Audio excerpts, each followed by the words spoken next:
Anak-anak SMPK Kanisius Gayam Yogyakarta, selamat pagi menjelang siang. Nah, tadi kita sudah menyaksikan video sebelum video ini. Nah, sekarang Bapak mau menyampaikan soal motivasi belajar. Jadi materi mengenai motivasi belajar.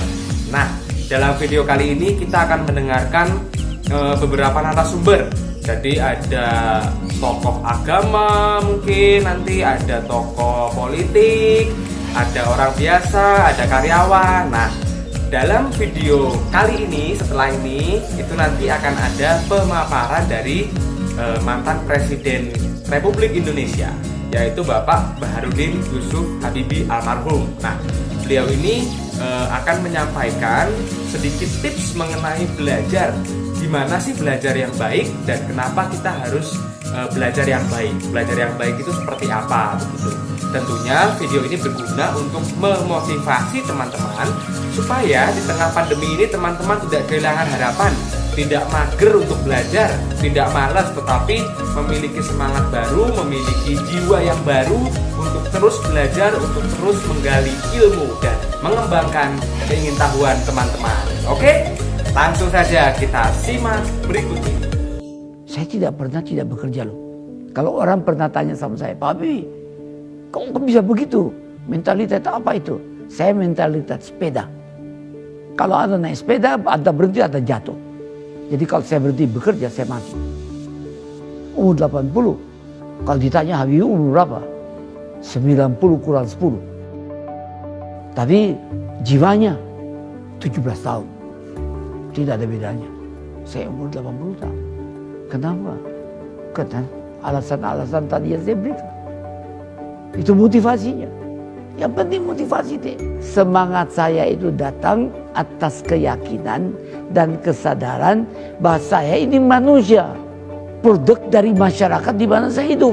Karena saya dan keluarga saya dulu dan sekarang dan masa depan agar ada bagian terpadu dari masyarakat ini. Kalau masyarakat ini makmur, ya keluarga saya ikut makmur. Karena itu saya terus tidak mau berhenti. Saya bilang, tidak ada gunanya Anda IQ-nya tinggi, tapi pemalas. Tidak memiliki disiplin, forget it. Yang penting adalah Anda sehat. Mau berkorban untuk masa depan yang lebih cerah. Dan Anda konsisten. Bekerja keras, berdisiplin. Saya bersyukur. Sejak saya lahir sampai sekarang. Saya mampu membuat sinergi positif. Antara elemen agama, budaya, dan pengertian ilmu pengetahuan dan teknologi. Saya bersyukur bisa menyelesaikan semua masalah-masalah yang saya hadapi. Masalah dengan halal. Dan terasa orang sekitarnya ikut menikmatinya. Itu filsafat yang diberikan oleh ayah saya. Jadilah mata air yang jernih, yang memberikan kehidupan kepada sekitarmu.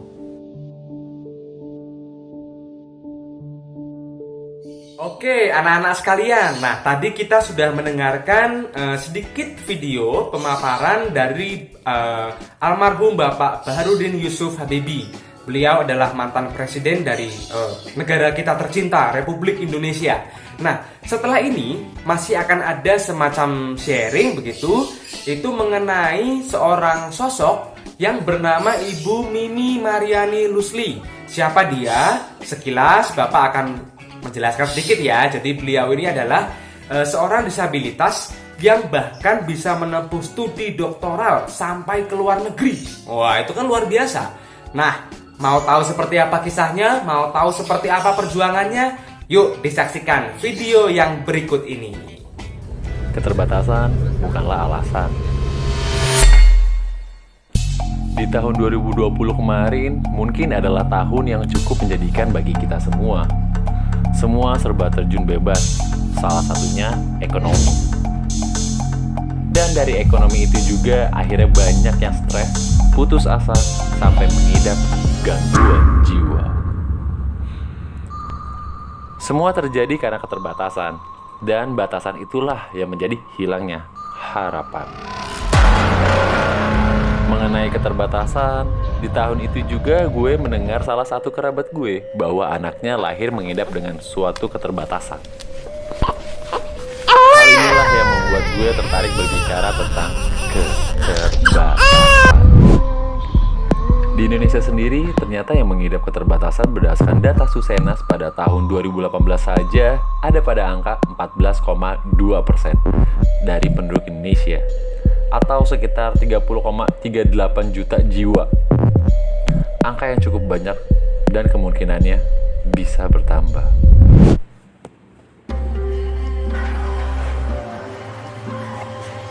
Berdasarkan dari semua cerita tersebut, hal itulah yang membuat gue tertarik untuk berbincang dengan Mimi Lusli mengenai keterbatasan.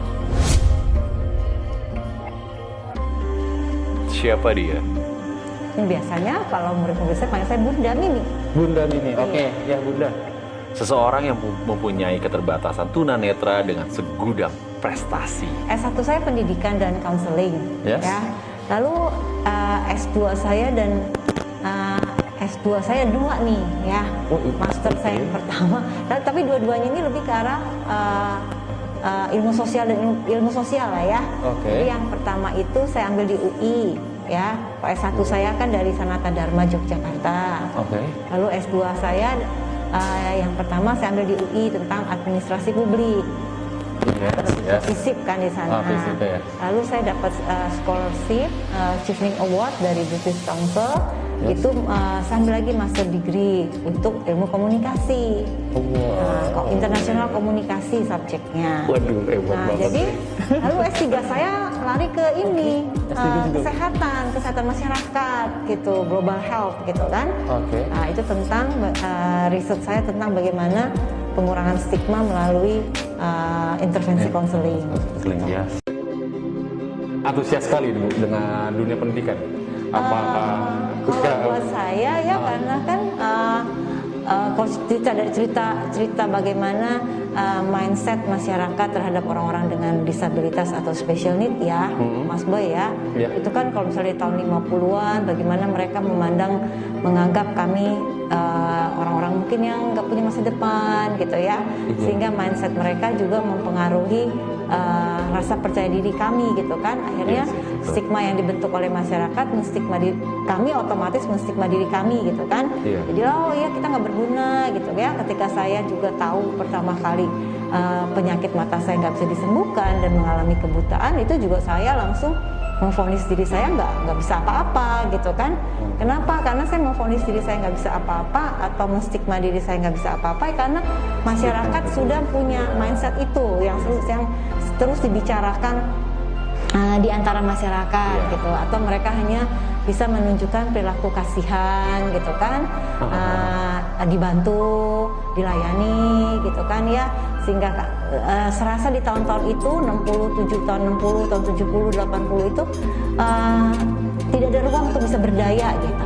Nah itu yang membuat saya menjadi lebih apa ya, punya misi. gue mesti sekolah nih gitu, gue mesti belajar nih gitu. Karena kalau kita hanya ngomong, kita itu menurut saya ya, kalau saya hanya ngomong gitu, minta A minta B gitu ya, bahwa menunjukkan bahwa gue mau berdaya nih, gue bisa gitu kan. Nah tapi menurut saya saat itu saya harus sekolah dulu, saya harus belajar dulu, saya harus meraih gelar kesarjanaan saya dulu. Mungkin dengan cara ini tanpa saya bicara, masyarakat lebih paham gitu. Iya sih, Masyarakat betul. bisa mengubah mindsetnya gitu, rasa saya. Betul. Apa yang dia hasilkan? Apa yang bisa dikerjakan dari seseorang yang mempunyai keterbatasan? Saya juga bersyukur karena saya selalu mendorong adik-adik saya yang special need sekolah-sekolah, belajar, kuliah gitu kan. Dan di tahun itu sudah lebih banyak kami yang selesai S1 gitu kan. Sehingga dengan semakin banyaknya kami bisa meraih S1, sarjana gitu ya. Dan sehingga kami juga bisa berbicara lebih struktur kan ya. Lebih akademisi gitu kan. Lebih bisa berdebat, bukan hanya debat demo gitu kan ya, debat protes yang tanpa ada reason, academically reasonnya gitu kan lah ya. Jadi karena kami sudah semakin banyak dari tahun ke tahun, dan sampai tahun ini sudah semakin banyak yang tamat S2 juga gitu, S3 gitu kan ya, sehingga kami bisa me-arrange sebuah organisasi disabilitas yang melakukan gerakan-gerakan gitu ya, sehingga convention itu juga akhirnya berhasil kita ratifikasi menjadi undang-undang baru menggantikan undang-undang yang 97, dan kami sekarang punya undang-undang 8 2016 tentang penyandang disabilitas. Nah itulah kita mau terus kejar pemerintah dan masyarakat untuk men-treat kami itu based on the human right gitu. Semuanya bisa dilakukan. Si Mimi Institute ini juga terlahir dari misi ibu itu juga kan? Iya, saya lahir dari misi ini kan, Mimi Institute, nama saya Mimi ya. Sebenarnya itu singkatan Masyarakat Indonesia, Masyarakat Inklusi ya. Dengan Bhinneka Tunggal Ika yang kita punya, seharusnya negara kita ini sangat inklusif untuk semua orang. Hanya keberbedaan teman-teman dengan disabilitas dengan cara hidup yang beda ini gitu ya, misalnya berjalan bukan pakai kaki tapi pakai roda gitu kan ya, mendengarnya bukan pakai telinga tapi pakai mata gitu kan ya, itu yang masih dilihat atau dipahami sesuatu yang aneh gitu, sesuatu yang nggak normal. Nah itu yang kita terus berjuang, stop to think about that gitu kan. Jadi iya betul, nggak bener gitu loh.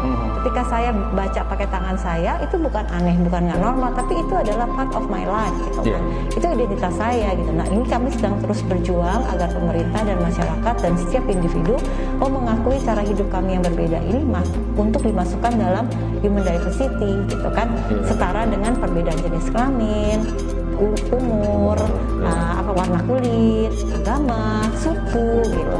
Sehingga siapapun yang akan membangun program, entah itu infrastruktur, entah itu bangunan baru, entah itu kebijakan, ingatlah yang mengakses aturan itu ada yang bacanya pakai tangan gitu kan, sehingga mereka bisa memproduk selain yang huruf biasa juga ada huruf braille-nya.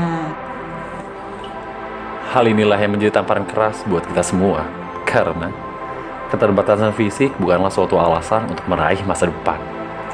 Apalagi kita yang selalu mengeluh tentang keterbatasan finansial ataupun pendidikan. Apapun itu keterbatasannya, kita masih mempunyai harapan untuk dapat meraih mimpi kita. Karena di mata Tuhan, kita semua sama-sama manusia. Mereka aja bisa, kenapa kita enggak? Mereka aja yang mempunyai keterbatasan punya masa depan.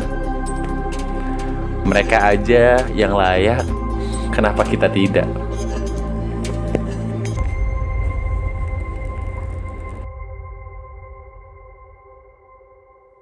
Baik anak-anak sekalian, tadi kita sudah menyaksikan pemaparan dari Bapak Baharudin Yusuf Habibie almarhum, Presiden Republik Indonesia yang ketiga.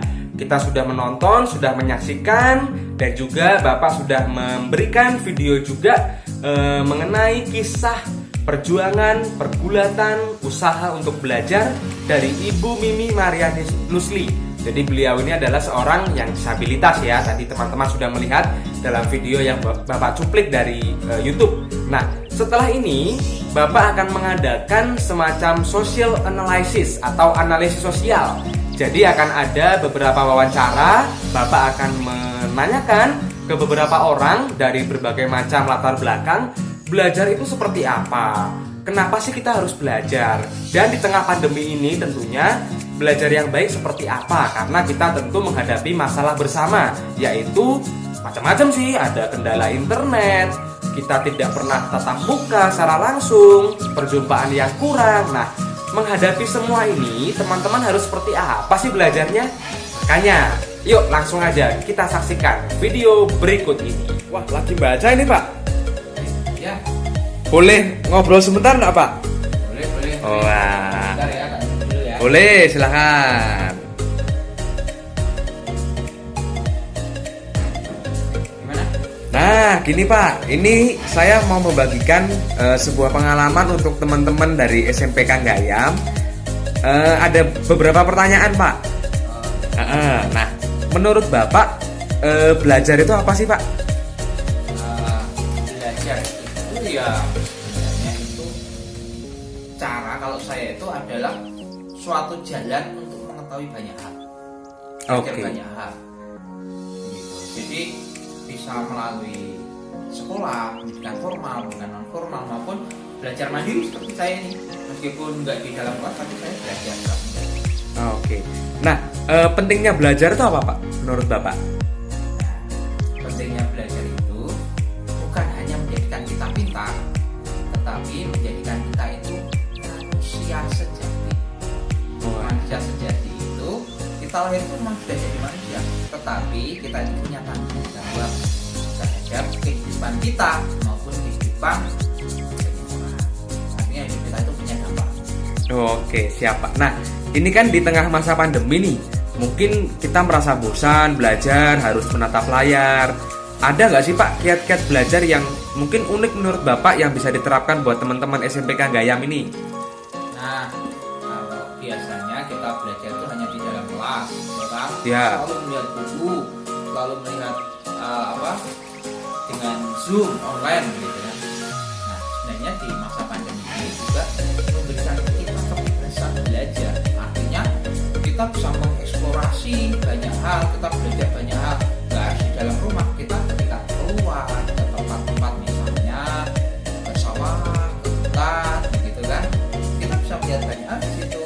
Belajar IPA, kita praktekkan di situ.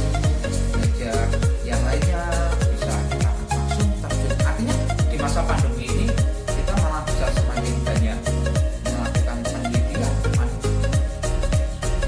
Jadi nggak masalah sih pandemi atau tidak, belajar online atau tidak, belajar online atau offline itu kita tetap ya malah menjadi semakin berkembang juga sebenarnya. Oke. Nah, terakhir nih Pak, ada pesan buat teman-teman SMP Kang Gayam Pak? Ya, untuk teman-teman SMP Kanisius Gayam, pesan saya, meskipun di masa pandemi seperti ini kita banyak belajar daring, belajar online, tetapi tetap bahagia, tetap semangat. Jangan lupa jaga kesehatan, jalan-jalan. Kalau sudah terlalu penat ya, terlalu pusing menatap layar kaca atau menatap layar smartphone di gadget teman-teman semua, letakkan refreshing, bisa lari-lari, bisa jalan-jalan, begitu. Itu cara merefresh pikiran kita. Jadi nggak melulu mainan HP terus gitu ya. Nanti, nah jangan lupa main HP secukupnya saja ya. Ini banyak malah situasi seperti ini membuat kita mager malah nanti jadi gabut gitu loh ya. Wah. Nah, jadi letakkan HP. Menurut Bapak ini belajar itu apa tuh Pak? Belajar adalah proses di mana seseorang untuk mencari sesuatu. Oke, jadi proses untuk mencari sesuatu ya. Ya, Nah, menurut Bapak kok belajar itu penting, kenapa sih Pak? karena untuk membentuk seseorang dalam kehidupannya yang akan datang.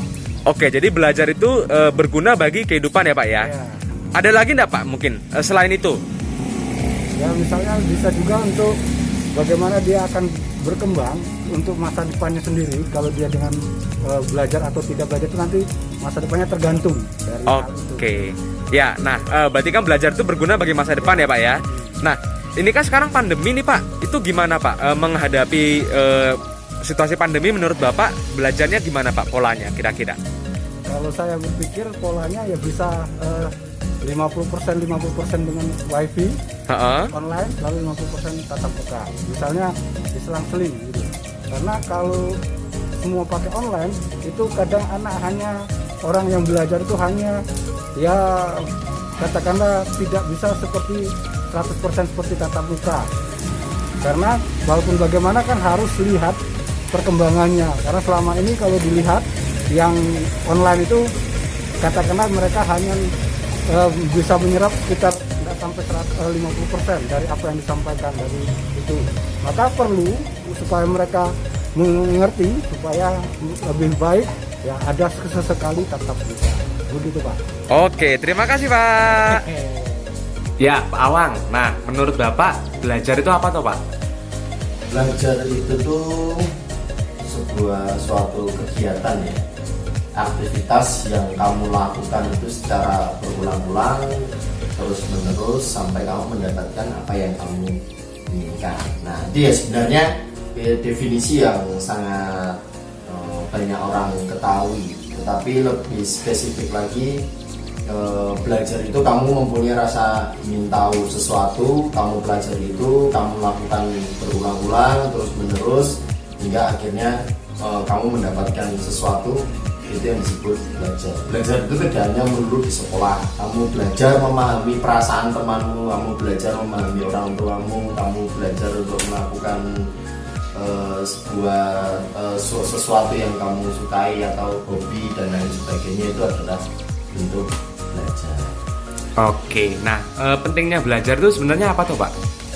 Belajar, pentingnya belajar itu kamu bisa mengetahui banyak hal yang tidak kamu ketahui sebelumnya. Karena dengan belajar kamu bisa mengetahui sesuatu yang ingin kamu ketahui. Ya, salah satu caranya itu adalah dengan belajar atau mempelajari. Nah, sekarang ini kan masih pandemi Pak. Nah itu gimana? Kiat-kiat belajar di tengah pandemi, keterbatasan itu gimana Pak menurut Bapak? Kiat-kiatnya itu yang pertama itu adalah kalian harus tekun, bersungguh-sungguh dan ada kemauan untuk berusaha memperoleh sesuatu yang baru. Karena dengan adanya kemauan, tekad dan niat yang kuat itu kamu bisa sungguh-sungguh memaknai belajar online itu dengan baik. Kalau misalnya kamu hanya sekedar hadir di kelas online, tidak ada kemauan untuk mendengarkan guru ataupun membaca materi yang sudah diberikan, ya sama saja, itu bukan belajar namanya. Jadi perlu ada suatu niat dan kemauan yang teguh. Kamu ingin mengetahui sesuatu yang belum kamu ketahui. Oke, nah ada pesan atau nasihat untuk anak-anak SMPK Gayam ini Pak, silakan. Untuk anak-anak SMPK Gayam, pesannya adalah karena kita menghadapi situasi yang tidak tahu kapan berakhirnya ini, jadi yang pertama adalah teruslah menggali ilmu atau teruslah menggali suatu informasi yang ingin kamu ketahui secara pribadi, secara individu. Jadi jangan hanya mengandalkan belajar di sekolah, tetapi karena kita sudah punya kemajuan teknologi, internet, jadikanlah itu sebagai tempat kamu belajar mengetahui banyak hal, tentunya banyak hal yang positif. Itu yang pertama. Yang kedua adalah bersabar. Meskipun kita memang tahu menghadapi situasi ini tidak mudah, tapi bersabarlah dulu, ikutin aturan yang sudah ditentukan, aturan dari sekolah, pemerintah, untuk menaati prokes tentunya, atau tetap bertekun dalam pembelajaran online meskipun banyak tugas ataupun banyak tanggungan-tanggungan yang harus kamu kerjakan, tapi itu untuk demi masa depanmu. Jadi buatlah hidupmu itu lebih berarti, hidupmu itu lebih berharga dengan kamu belajar, karena banyak sekali manfaat yang kita dapatkan dengan belajar online. Kita bisa leluasa mencari informasi, pengetahuan yang tidak hanya disediakan di sekolah. Lalu pesan yang ketiga adalah tetap jaga kesehatan, sabar dulu, jangan keluar rumah, jangan berkumpul, nongkrongnya ditahan dulu supaya Indonesia bisa lebih baik. Oke, terima kasih Pak. Belajar itu mencoba hal yang baru dan menggali ilmu yang baru yang bermanfaat untuk kita. Belajar itu penting karena kita bisa mendapatkan ilmu-ilmu yang baru yang berguna bagi masa depan kita. Yang bisa kita lakukan untuk menumbuhkan semangat belajar di masa pandemi adalah melakukan hal-hal yang kita sukai, berarti hobi kita, membuat kreasi-kreasi, berprestasi di masa pandemi, dan melakukan hal-hal positif walau adalah suatu proses yang dilakukan oleh setiap individu untuk mendapatkan perubahan tingkah laku, baik dalam bentuk pengetahuan, keterampilan, sikap, dan nilai positif sebagai suatu pengalaman dari berbagai materi yang telah dipelajari. Belajar itu penting. Mungkin kita bisa memperluas minat yang kita miliki, atau kita bisa mempelajari apa yang dahulu menjadi ambisi kita dan belum sempat kita jalankan, mungkin sekarang saatnya, atau mungkin mempelajari sesuatu hal yang baru.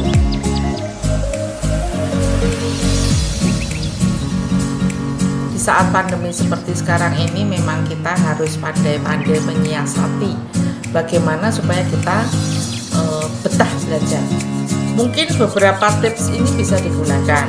Di antaranya, tanamkan motivasi yang kuat. 2. Mengkondisikan tempat belajar yang aman dan nyaman. 3. Membuat jadwal belajar harian. Yang keempat, jangan malu bertanya. Nah, ini yang paling penting, karena biasanya karena belajar di rumah itu kalau nggak tahu ya diam saja, padahal seharusnya bertanya kepada guru, kepada orang tua, atau kepada orang yang lebih tahu, sehingga mendapatkan hasil yang memuaskan. Dan kelima, kita tetap harus menjaga kesehatan, karena kalau kita sehat, kita bisa belajar dengan baik. Oke anak-anak sekalian, nah itu tadi pemaparan mengenai motivasi belajar, dan juga ada beberapa orang yang Bapak wawancara mengenai motivasi belajar. Nah, semoga di tengah pandemi ini terutama anak-anak, teman-teman sekalian itu mampu mengembangkan minat, mengembangkan bakat, semakin termotivasi untuk belajar dengan tekun, dengan rajin, tidak tanggung-tanggung dalam menimba ilmu, mencari ilmu dimanapun bisa, kapanpun bisa, dengan siapapun bisa kita belajar. Nah, semoga video kali ini menjadi pembelajaran untuk anak-anak sekalian. Nah, di akhir pertemuan kita, Bapak sudah membuat semacam mini refleksi untuk teman-teman semua. Jadi ada panduannya, silahkan dilihat nanti. Bapak meminta teman-teman untuk menganalisis diri sendiri. Jadi oh, aku ini kekuatannya apa? Misalnya, aku ini anak yang cerdas loh. Nah, tetapi kelemahanku apa? Kelemahanku adalah aku anak yang malas misalnya. Lalu ada peluangku apa? Oh, aku bisa menjadi juara di kelas, bintang kelas misalnya. Lalu ada ancamannya apa nih? Wah, ini teman-temanku di sekitarku ini selalu ngajak aku ngegame. Ini membuat aku tambah males, misalnya seperti itu. Nah, dengan memetakan diri teman-teman menjadi lebih tahu, oh, aku itu kekuatannya di sini, kelemahannya di sini, peluangnya di sini, ada ancamannya di sini, sehingga nanti itu semua mudah-mudahan bisa membantu teman-teman sekalian untuk termotivasi dalam belajar. Oke, begitu, sekian dulu video kali ini. Terima kasih sudah mendengarkan dan salam sehat.